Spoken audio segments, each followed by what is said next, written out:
Le vent du Montana hurlait à travers la forêt enneigée, tandis que Michael Thompson serrait fermement la main de sa fille Luna, âgée de 12 ans. Ils s'enfonçaient à la hâte dans la neige épaisse, accompagnés de leurs 3 bergers allemands. Leur but, rentrer à la maison avant que la tempête de neige ne s'abatte. Soudain, le chien de tête s'immobilisa, les oreilles dressées, le museau pointé vers un arbre renversé. Sans émettre un seul aboiement, il s'élança brusquement, suivi des 2 autres.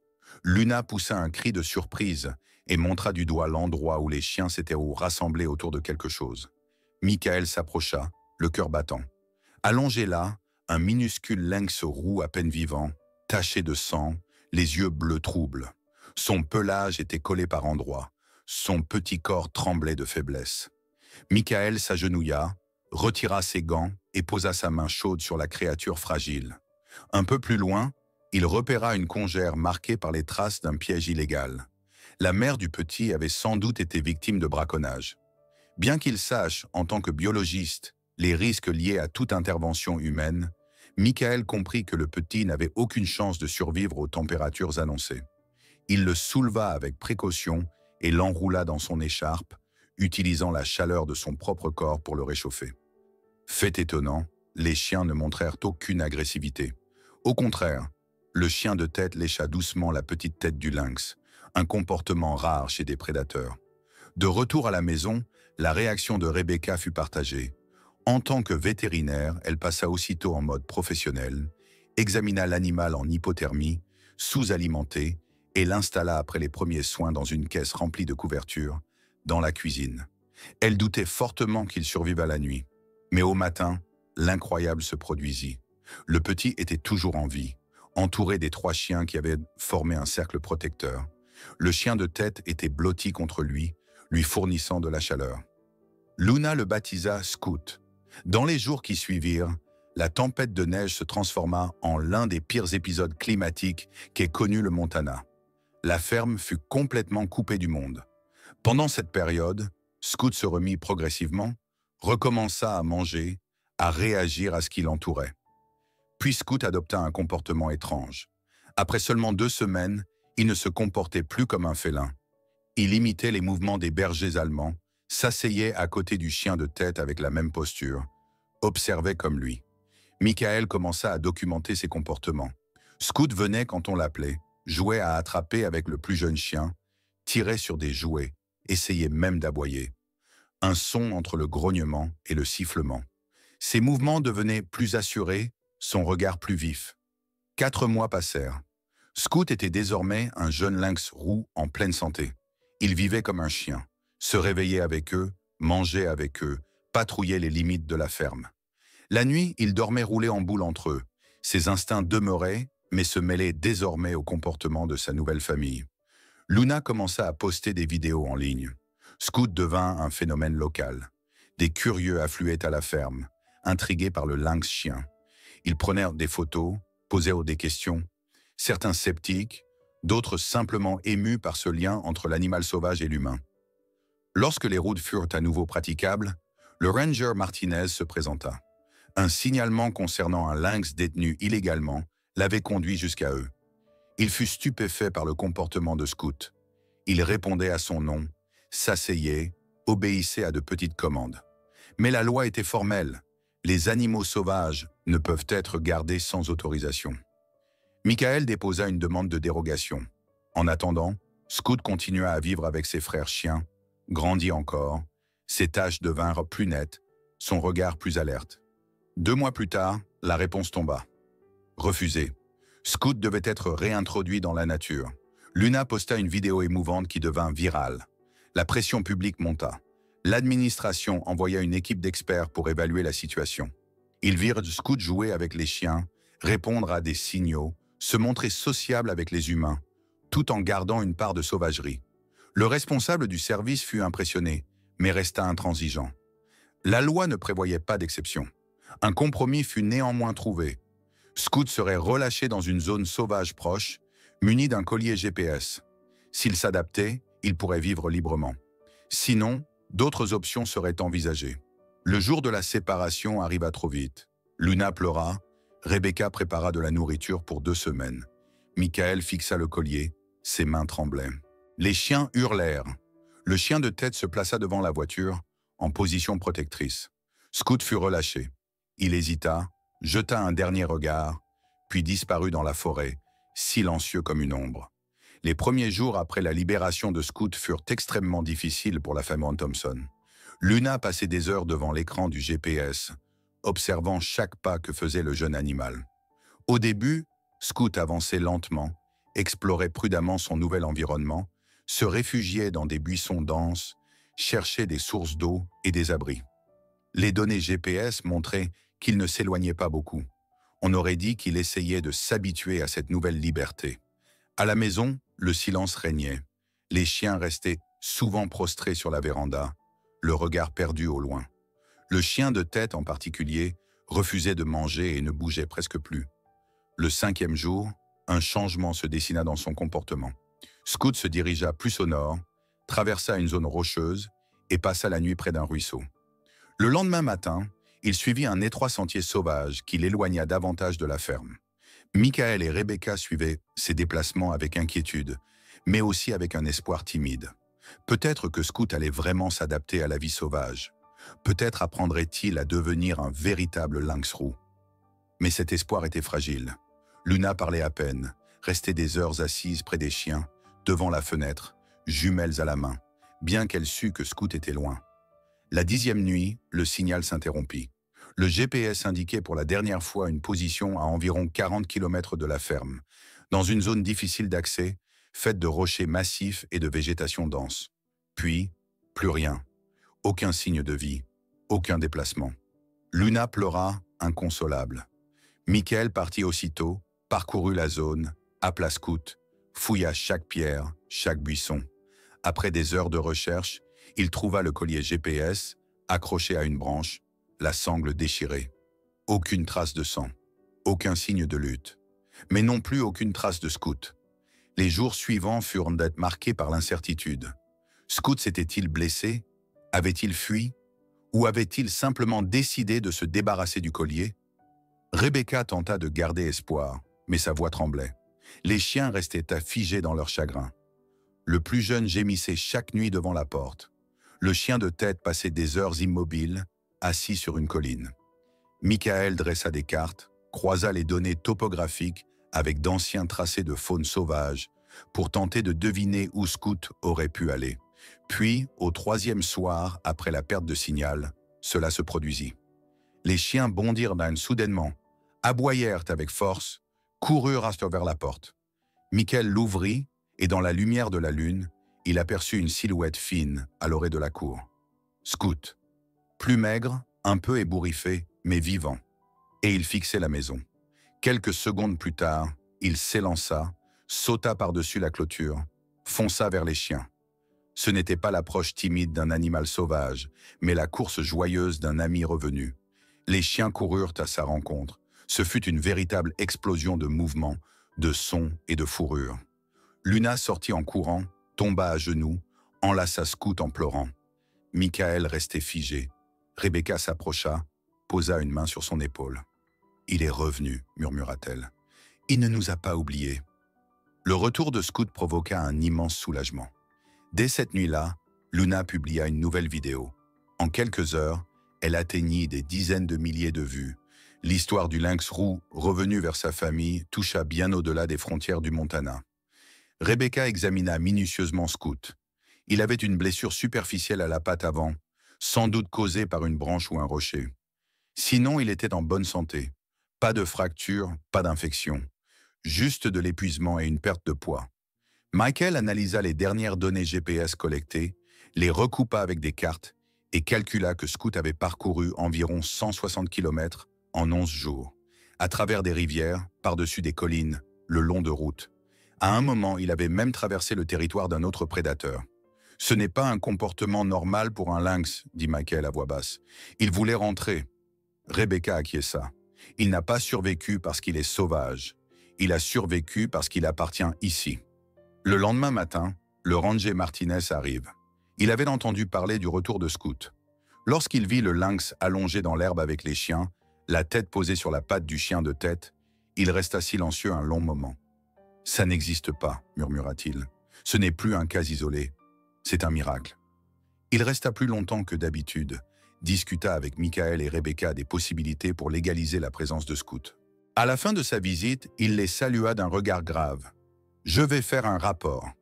Mais je vais aussi recommander qu'on ne sépare plus cet animal de vous. » Le retour de Scout changea tout. Les trois chiens semblaient transformés. Leur énergie revint, ils recommencèrent à jouer, à manger avec appétit et ne quittaient plus Scout d'une semelle. Le chien de tête en particulier semblait renaître. Il suivait Scout à chaque pas, comme pour s'assurer qu'il était vraiment revenu. Luna passait chaque minute libre avec le jeune lynx roux, le nourrissait à la main, lui parlait, notait ses mouvements dans un carnet. Le soir, il lui arrivait même de lui lire des histoires, comme s'il était un petit frère en quête de réconfort. Michael et Rebecca discutaient presque tous les jours de l'avenir. Scout n'était plus un animal sauvage ordinaire, mais ce n'était pas non plus un animal domestique. Il vivait entre deux mondes, et cette situation rendait son cas aussi unique que complexe. Michael se mit à chercher des articles scientifiques sur des cas similaires, sans rien trouver qui se rapproche de celui de Scout. Il décida alors de lancer sa propre étude. Titre: Liens interespèces chez les animaux sauvages domestiqués. Il rédigeait les premiers chapitres tard dans la nuit, lorsque la maison était silencieuse et que Scout reposait dehors, sous les étoiles. Les réactions du public dépassèrent toutes les attentes. Après la vidéo devenue virale, des chaînes de télévision, des éthologues, des associations de protection animale prirent au contact. Certains critiquaient le fait de garder un lynx, d'autres réclamaient un nouveau cadre juridique pour de tels cas exceptionnels. Le ranger Martinez transmit son rapport, accompagné d'une lettre de recommandation dans laquelle il plaidait pour un statut spécial pour Scout. Le débat prit une nouvelle ampleur. Il ne s'agissait plus seulement d'un animal, mais de questions fondamentales sur la cohabitation entre l'homme et la nature. 3 semaines après le retour de Scout, la directrice de l'Office de protection de la faune se rendit personnellement à la ferme des Thompson. C'était une femme pragmatique, connue pour sa rigueur. Pourtant, ce qu'elle vit la toucha visiblement. Scout, allongé dans le jardin avec les chiens, les suivant dans leurs jeux, acceptant les caresses de Luna, n'était pas un animal captif. Il était un membre de la famille. La directrice échangea longuement avec Michael et Rebecca, posa des questions, observa, prit des notes. En fin de journée, elle promit d'envisager sérieusement la possibilité d'une autorisation de résidence permanente pour Scout. Avant de partir, elle s'agenouilla près de lui et effleura brièvement son pelage. « Je n'ai jamais vu quelque chose de pareil », murmura-t-elle. Les conditions arrivèrent 4 semaines plus tard. Les Thompson étaient autorisés à garder Scout, sous certaines obligations strictes. Un espace extérieur sécurisé devait être aménagé, des contrôles vétérinaires réguliers assurés et des données scientifiques sur le développement de l'animal transmises. De plus, Scout devait devenir un élément central d'un projet éducatif destiné à sensibiliser écoles et universités à ce lien exceptionnel. La famille accepta sans hésiter. Luna sauta de joie en apprenant la nouvelle, étreignit d'abord sa mère, puis son père, et enfin Scout. La construction de l'enclos commença immédiatement. Michael dessina lui-même les plans, des espaces spacieux, de grands arbres pour grimper, des zones de repli, des écrans naturels. Il ne devait pas s'agir d'une cage, mais d'un habitat proche de la nature, alliant sécurité et liberté. Les chiens avaient accès à tout moment, et Scout pouvait choisir où il voulait se trouver. Luna peignit sur le portail d'entrée un portrait de Scout avec ses frères canins. Ce fut bientôt un symbole d'espoir. Les voisins proposèrent en leur aide, apportèrent des matériaux, participèrent aux travaux. La communauté se renforçait de jour en jour. Pendant ce temps, des journalistes arrivèrent, des documentaristes demandèrent des autorisations de tournage. L'histoire de Scout fit le tour du monde. Michael donna ses premières conférences, publia des rapports d'étape de son étude. Rebecca prit la parole lors d'un congrès sur l'éthique vétérinaire face aux cas limites. Et Luna, plus confiante et déterminée que jamais, lança un journal en ligne intitulé « Un cœur entre les pattes ». Elle y racontait chaque jour les progrès de Scout, ses habitudes, ses petites manies. Scout continuait d'évoluer. Son corps devint plus robuste, son pelage plus dense, ses marques plus nettes, mais son caractère restait le même, attentif, joueur, loyal. Quand des étrangers arrivaient, il les observait d'abord à distance, sans peur. Toujours curieux, vigilant, prêts à s'approcher si Luna ou les chiens étaient là.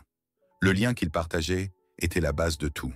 Le soir, Scout s'installait souvent sur le grand rocher derrière la maison, les pattes croisées, le regard tourné vers la vallée. On aurait dit qu'il veillait sur son domaine, moitié chat, moitié gardien. 1 an s'était écoulé depuis que Scout était officiellement devenu membre de la famille Thompson. Le petit lynx roux blessé était devenu un animal majestueux, au corps puissant, aux yeux d'or profonds et à la fourrure dense, étincelante comme du cuivre sous le soleil. Il se mouvait avec la grâce d'un animal sauvage, mais son regard restait rivé sur les 3 chiens et sur Luna, qu'il ne quittait jamais des yeux. La ferme s'était elle aussi transformée au fil du temps. Ce qui n'était autrefois qu'un lieu isolé au cœur du Montana était devenu un centre d'observation du comportement animal et des liens interspécifiques. Plusieurs fois par mois, des classes scolaires, des groupes de recherche et des équipes de journalistes venaient en visite. Les visiteurs étaient guidés à travers un espace sécurisé d'où ils pouvaient observer Scout dans son enclos naturel. Les chiens l'accompagnaient souvent, en particulier le chien de tête, toujours à ses côtés comme une ombre silencieuse. Scout chassait avec lui, se reposait avec lui, observait avec lui. Leur relation était devenue une forme de partenariat que les mots ne pouvaient décrire. On percevait dans leurs mouvements une entente muette, une profonde complicité. Même en présence de visiteurs, Scout ne montrait aucun signe de nervosité. Il avait confiance dans la présence de sa famille. Luna avait désormais 13 ans et avait décidé de devenir zoologiste. Elle avait déjà constitué sa propre collection de protocoles d'observation, de dessins et d'enregistrements sonores. Lors des interviews, elle racontait l'histoire de Scout, son évolution et ce qu'il lui avait appris, d'une voix claire et assurée. « L'amour ne se limite pas à son espèce », déclara-t-elle un jour. « Scout m'a appris que la famille, c'est là où l'on est compris. » Ces paroles furent reprises dans plusieurs articles et même dans un livre pour enfants qui racontait l'histoire de Scout. Un soir, alors que le soleil se couchait derrière les montagnes et que le ciel se teintait d'or, Michael, Rebecca et Luna étaient assis sur la véranda. Devant eux, Scout reposait sur un rocher, entouré des chiens. Michael buvait du thé et dit doucement « Tu sais, j'ai toujours pensé que la science avait des frontières bien définies. Mais Scout les a estompées. » Rebecca hocha la tête. « Il nous a rappelé quelque chose que nous avions presque oublié. L'émerveillement. » Luna sourit silencieusement. « Il est plus qu'un animal. Il est une histoire. » Les mois passèrent et Scout resta en bonne santé. Les examens vétérinaires ne révélèrent aucune anomalie. Il développa un équilibre étonnant entre comportement sauvage et sociabilité. Lorsqu'il en avait envie, il disparaissait des heures dans les forêts environnantes, chassait les écureuils, grimpait aux arbres, se laissait porter par le vent. Mais il revenait toujours au crépuscule. Toujours. Parfois le pelage sali, avec quelques éraflures, parfois calme, comme s'il n'était jamais parti. Pour la famille, c'était la preuve ultime. Il avait trouvé sa place. Il était libre, mais lié. Un moment particulier fut son premier hiver après l'autorisation officielle. Alors que les températures chutaient et que la neige recouvrait la terre, les Thompson observèrent Scout construire lui-même un abri pour dormir. Pas dans l'enclos, mais dans une petite dépression naturelle qu'il garnit de feuilles et d'herbes sèches. Les chiens se blottirent contre lui. La scène rappelait cette première image que Michael avait vue, autrefois dans la neige. 3 chiens autour d'un petit lynx. Sauf que cette fois, ce n'était pas un sauvetage. C'était une famille. Le soir, lorsque la lumière chaude filtrait par les fenêtres, on les entendait parfois ronfler doucement. 4 corps, un seul battement de cœur. Au printemps, Michael fut invité à un congrès sur la faune sauvage. Il présenta une conférence sur la cohabitation interspécifique. À l'écran, Scout lové entre 3 chiens. Un silence suivit, puis des applaudissements, vrais, émus. Après, certains vinrent le voir, les larmes aux yeux. Tous étaient touchés. Le jour des 14 ans de Luna, Scout attendait sur le rocher derrière la maison. À l'aube, Luna sortit, pieds nus, une couverture sur les épaules. Scout bondit vers elle. Elle s'agenouilla, il posa son front contre le sien. À cet instant, tout fut clair. Au loin, un chien aboya. C'était la maison. Pour la famille Thompson, Scout n'était pas juste une histoire. Il était la preuve que l'amour et l'appartenance dépassent qu'ont les espèces. Il leur avait appris ce que signifie retrouver le chemin du retour. Son histoire ne se terminait pas. Elle continuait, dans chaque regard, chaque pas feutré dans la neige.